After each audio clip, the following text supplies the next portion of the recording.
looked at his wife. "Do you suppose we're nuts?" Not a bit. Alex was right. I'm going to just love it." She hugged his elbow ecstatically. "So are you, darling, as soon as you stop looking at only the black side." "You know, you could be right." For the first time since the ghastly transformation, Hilton saw that there really was a bright side and began to study it.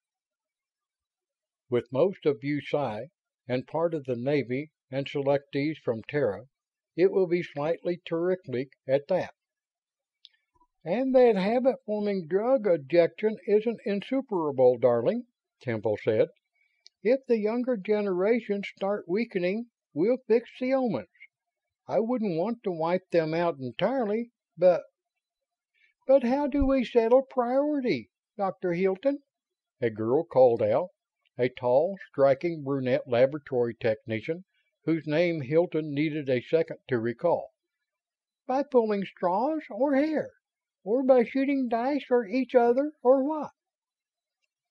"Thanks, Betty. You've got a point. Sandy Cummings and department heads first, then assistants. Then you girls, in alphabetical order, each with her own husband or fiancé." "And my name is Ames. Oh, goody." "Larry, please tell them to—" "I already have, sir. We are set up to handle 4 at once." "Good boy. So scat, all of you, and get back to work. Except Sandy, Bill, Alex, and Teddy. You 4 go with Larry." Since the new sense was not peyondex, Hilton had started calling it perception, and the others adopted the term as a matter of course. Hilton could use that sense for what seemed like years, and actually was whole minutes, at a time, without fatigue or strain. He could not, however, nor could the Omans, give his tremendous power to anyone else.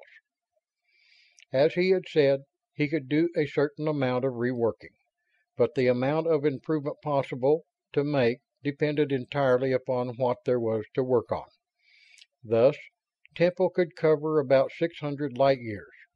It developed later that the others of the Big Eight could cover from 100 up to 400 or so.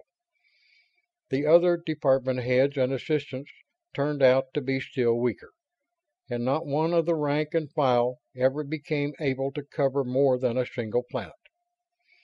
This sense was not exactly telepathy, at least not what Hilton had always thought telepathy would be. If anything, however, it was more. It was a lumping together of all 5 known human senses and half a dozen unknown ones called collectively intuition into one super sense that was all-inclusive and all-informative. If he ever could learn exactly what it was and exactly what it did and how it did it, but he'd better chip-chop the wool gathering and get back onto the job. The Stretts had licked the old masters very easily and intended to wipe out the Omans and the humans. They had no doubt at all as to their ability to do it. Maybe they could, if the Masters hadn't made some progress that the Omans didn't know about. They probably could. That was the first thing to find out. As soon as they had been converted, he'd call in all the experts, and they'd go through the Masters' records like a dose of salt through a hillbilly schoolmarm. At that point in Hilton's cognitions, Sawtelle came in. He had come down in his gig to confer with Hilton as to the newly beefed up fleet. Instead of being glum and pessimistic and foreboding, he was chipper and enthusiastic. They had rebuilt 1,000 Oman ships. By combining Oman and Terran science and adding everything the first team had been able to reduce to practice, they had hyped up the power by a good 15%. 700 of those ships, and all his men, were now arrayed in defense around Ardrey. 300, manned by Omans, were around Fuel Bin. "Why?" Hilton asked. "It's Fuel Bin they've been attacking." Uh-huh. Minor objective, the captain demurred positively. The real attack will be here at you, the headquarters and the Grange. Then Field Bend will be duck soup. But the thing that pleased me most is the control. And you never imagined such control. No admiral in history ever had such control of 10 ships as I have of 700. Those omens spread orders so fast that I don't even finish thinking one, and it's being executed. And no misunderstandings, no slips. For instance, this last batch, 15 skeletons, far out, they're getting cagey. I just thought, box 'em in and slug 'em and in, across, out, sockle, pit. Just like that and just that fast. None of them had time to light a beam. Nobody before ever even dreamed of such control. That's great, and I like it. And you're only a captain. How many ships can 5-jet Admiral Gordon put into space? That depends on what you call ships. Super dreadnoughts, Perseus class, 6. First line battleships, 29. Second line, smaller, and some pretty old, 73. Counting everything armed that will hold air, something over 200. I thought it was something like that. How would you like to be 5-jet Admiral Sawtelle of the Ardrian Navy? I wouldn't. I'm Terran Navy. But you knew that, and you know me. So what's on your mind? Hilton told him. I ought to put this on a tape, he thought to himself, and broadcast it every hour on the hour. They took the old masters like dynamiting fish in a barrel, he concluded, and I'm damned afraid they're going to lick us unless we take a lot of big, fast steps. But the hell of it is that I can't tell you anything, not one single thing about any part of it. There's simply no way at all of getting through to you without making you over into the same kind of a thing I am. Is that bad?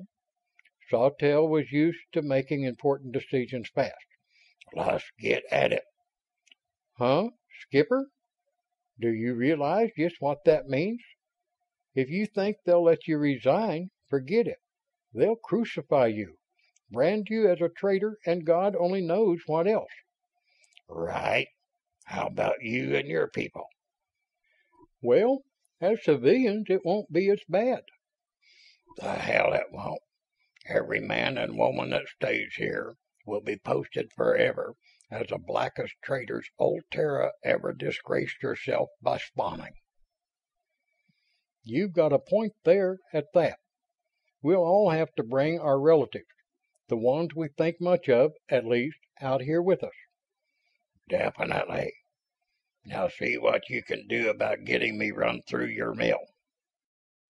By exerting his authority, Hilton got Sawtelle put through the preservatory in the second batch processed. Then, linking minds with the captain, he flashed their joint attention to the Hall of Records, into the right room, into the right chest, along miles and miles of braided wire carrying some of the profoundest military secrets of the ancient masters.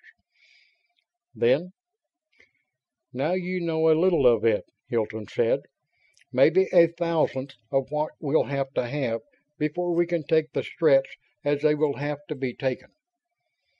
For a second, Sawtelle could not speak. Then, My God, I see what you mean. You're right.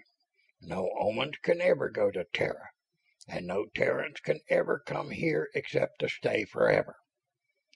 the two of them went out into space to the flagship, which had been christened the Orion, and called in the 6 commanders. "What is all this senseless idiocy we've been getting, Jarve?" Elliot demanded. Hilton eyed all 6 with pretended disfavor. "You 6 guys are the hardest-headed bunch of skeptics that ever went unhung," he remarked dispassionately. "So it wouldn't do any good to tell you anything, yet. The skipper and I will show you a thing first. Take her away, Skip." The Orion shot away under interplanetary drive, and for several hours Hilton and Sawtelle